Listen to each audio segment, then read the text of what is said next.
Olá, daremos início à nossa apresentação do trabalho de conclusão de curso. Diante da crescente complexidade dos ambientes organizacionais contemporâneos, marcados por alta concorrência e volatilidade, as empresas precisam adotar estratégias robustas e adaptativas. Nesse cenário, a promoção da diversidade e inclusão transcende o caráter meramente ético ou social, consolidando-se como um pilar central da administração de empresas. A literatura aponta que a diversidade amplia o repertório cognitivo e a inteligência coletiva das organizações. Contudo, a representatividade isolada não garante resultados imediatos. É a inclusão real e integrada à cultura organizacional que confere voz ativa às diferenças.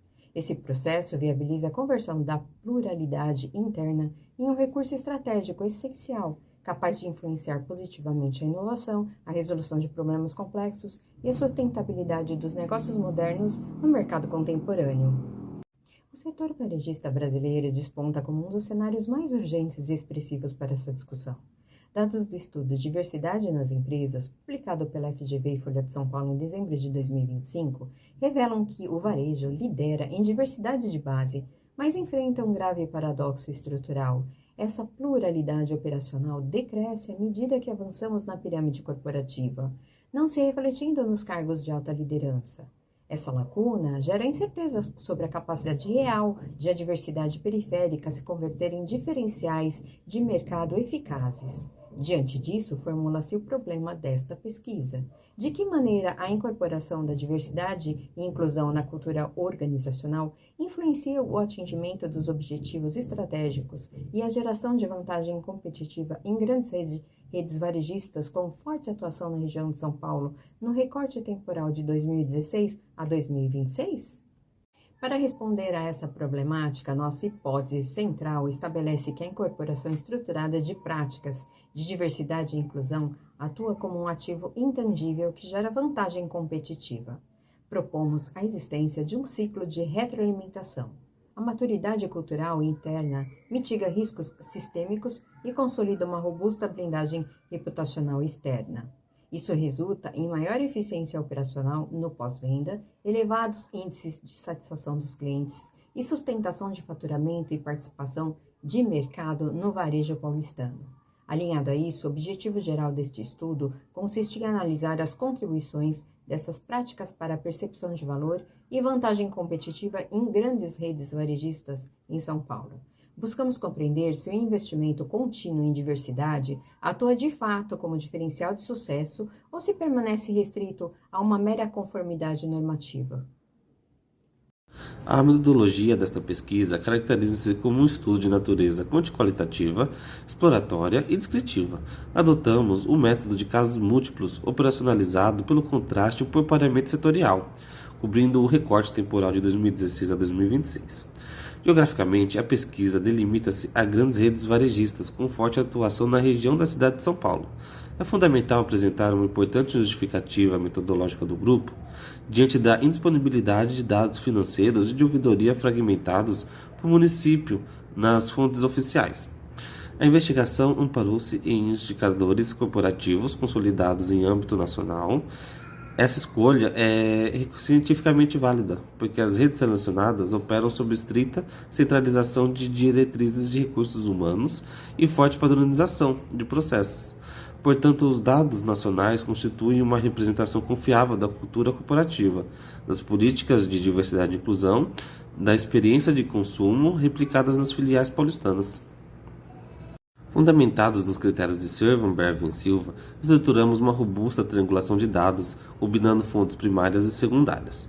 Um alinhamento conceitual e a seleção de marcas foram balizados pelo estudo de diversidade nas empresas, da FGV Folha, pelo Índice Diverso da B3 e pelos relatórios de tendências da GPTW e do Instituto Ethos. A originalidade empírica do trabalho reside no cruzamento de dados de duas grandes plataformas digitais. O Glassdoor, utilizado para extrair os dados indicadores qualitativos e as percepções dos colaboradores internos sobre o clima e diversidade e inclusão. E a plataforma Reclame Aqui, utilizada para auditar a reputação mercadológica externa, índices de solução de demandas e intenção de recompra dos clientes. Por fim, os dados de faturamento e market share foram obtidos via balanços institucionais e rankings setoriais, submetendo todo o material à rigorosa análise de conteúdo. Para mitigar vieses de confirmação e garantir robustez científica, organizamos o estudo em 4 binômios competitivos pertencentes aos mesmos segmentos operacionais.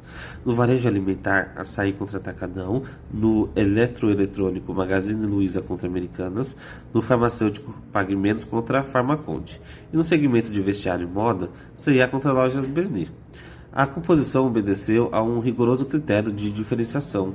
A primeira empresa de cada par representa a organização de referência, com maturidade em diversidade e inclusão chancelada publicamente pela B3 e FGV. A segunda empresa atua como um elemento de contraste analítico, por não registrar o mesmo reconhecimento institucional no período.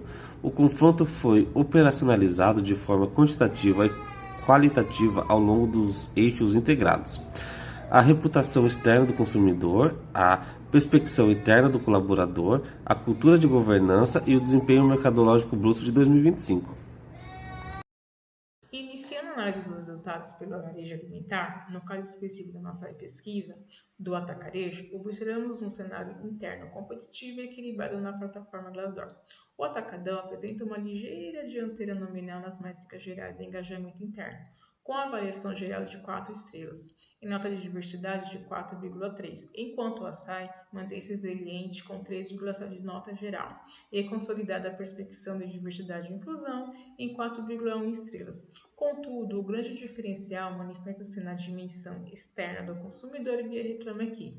O Açaí Atacadista destaca-se com reputação classificada como boa e nota geral de 7,2, impulsionado por um índice de solução de 70,2% e taxa superior de fidelização, onde 65,3% afirmam que voltariam a fazer negócios. O atacadão performa na faixa regular, apresentando menor índice de solução de 66,7% e menor intenção de recompra fixada em 62,4%. Na matriz operacional de 2025, os dados do Ranking Brás consagram o duopólio do setor. O atacadão preserva a liderança absoluta em volume bruto, registrando o faturamento de 89,9 bilhões de reais, o que garante 51,5% de participação no par e expansão anual de 7,9%. O açaí atacadista demonstra alta eficiência mercadológica ao capturar expressivos 48,5% de participação, com receita de 84,7 bilhões e crescimento resiliente de 5,2%.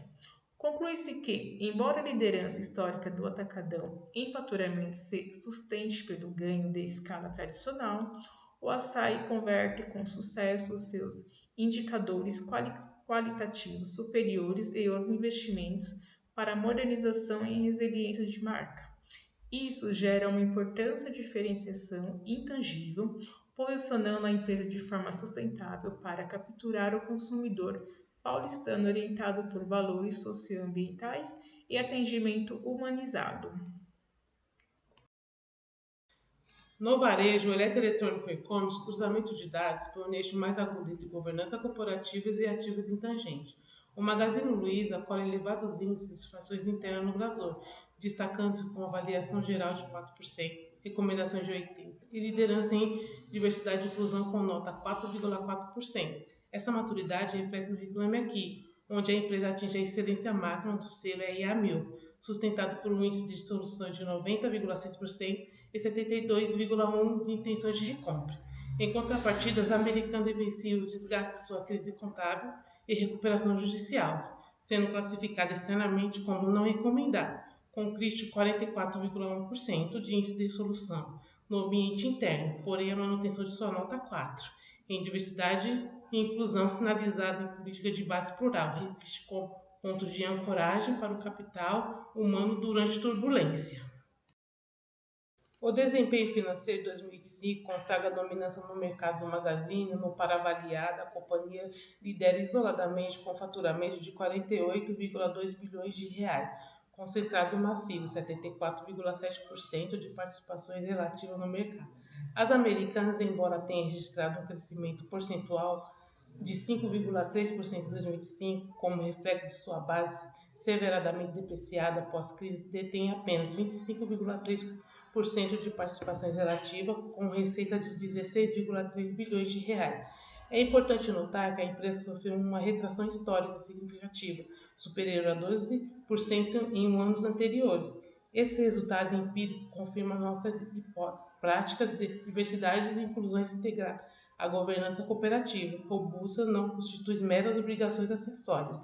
Elas atuam como alicerce de perenidade e mitigações de riscos sistêmicos, separando marcas saudáveis e dominantes daquelas que amargam fontes vulneráveis, operacionais e metodológicas.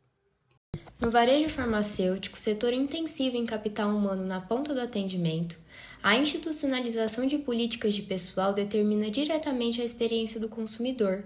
A PagMenos sobressai no Glassdoor com avaliação geral de 3,6 e nota 3,9 em diversidade e inclusão, amparada por 61% de recomendação. Esse pioneirismo social converte-se em reputação externa ótima no Reclame Aqui, ostentando nota de 8,2, taxa de resposta de 98,2% e índice de solução de 90%, resultando em expressivos 74,5% de fidelização de clientes. O grupo Pharmaconde, operando sobre um modelo de expansão regional acelerada, apresenta maior fragilidade interna e externa. Registra nota de 3,2 em diversidade e inclusão no Glassdoor e assume o conceito regular no Reclame Aqui. Seu índice de solução situa-se em 78,7% e a intenção de novos negócios desaba para 48,6%. A disparidade operativa neste bloco converte-se em dominância incontestável de mercado por parte da marca de referência. A PagMenos lidera de forma absoluta, com faturamento de 16,5 bilhões de reais, abocanhando os massivos 90,2% de participação no par analisado. Além disso, a rede registrou a maior taxa de expansão anual de toda a nossa pesquisa, atingindo uma expansão de 18,3% em 2025.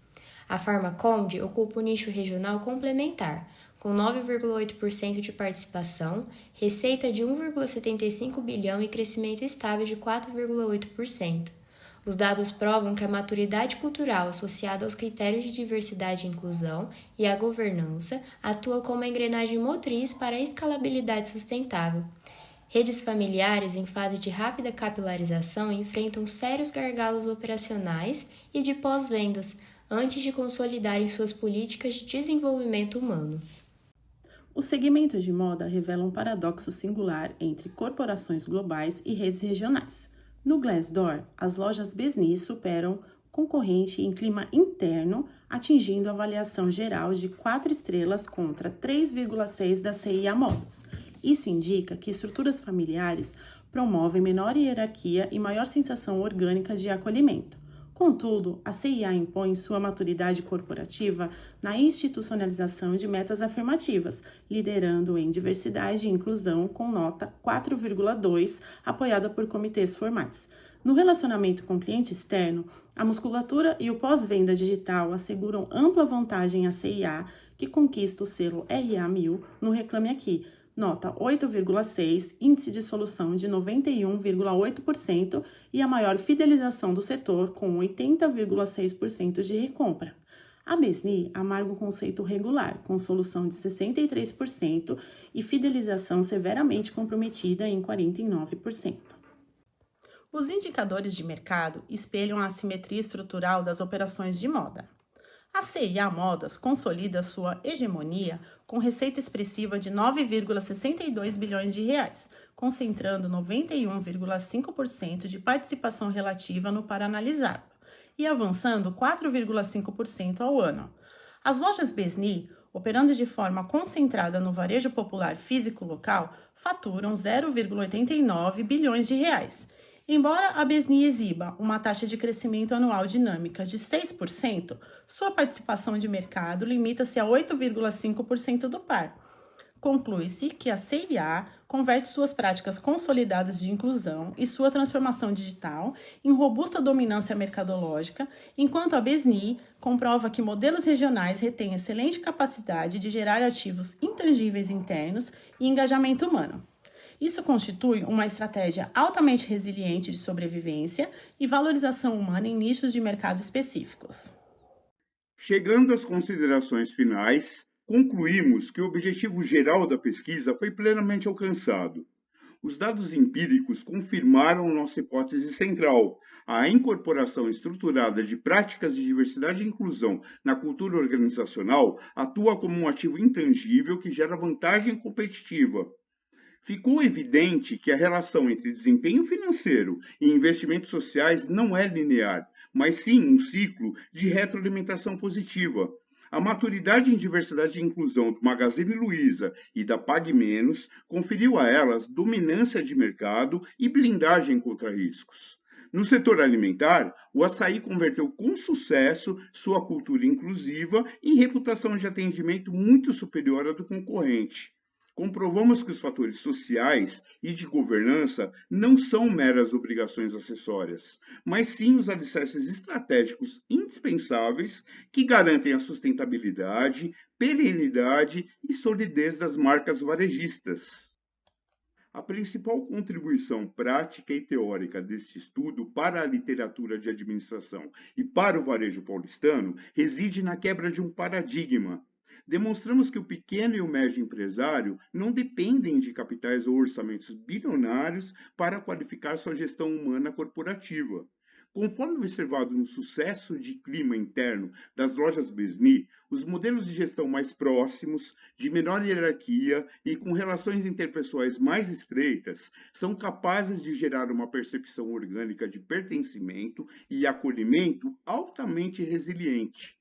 Esse fator humanizado transforma os colaboradores em promotores da marca e protege a operação local. A valorização das diferenças de acolhimento provaram ser ferramentas estratégicas viáveis e eficientes, gerando benefícios tangíveis tanto para o capital quanto para o fortalecimento da nossa sociedade. Por fim, apontamos como limitações da pesquisa a natureza dinâmica dos indicadores das plataformas digitais e a impossibilidade de desagregação local dos dados secundários financeiros por município nas fontes oficiais, o que exigiu o uso de dados corporativos agregados nacionais como aproximação confiável. Para trabalhos futuros, recomendamos a incorporação de indicadores regionais adicionais, análise de lucratividade líquida por filial e métricas ESG auditadas por unidade operativa, aprofundando o impacto econômico local. Em nome de todos os 7 integrantes do nosso grupo de TCC de administração da Univesp, agradecemos imensamente pela atenção da banca examinadora e pelas contribuições da nossa orientadora para o enriquecimento desse estudo. Muito obrigado a todos.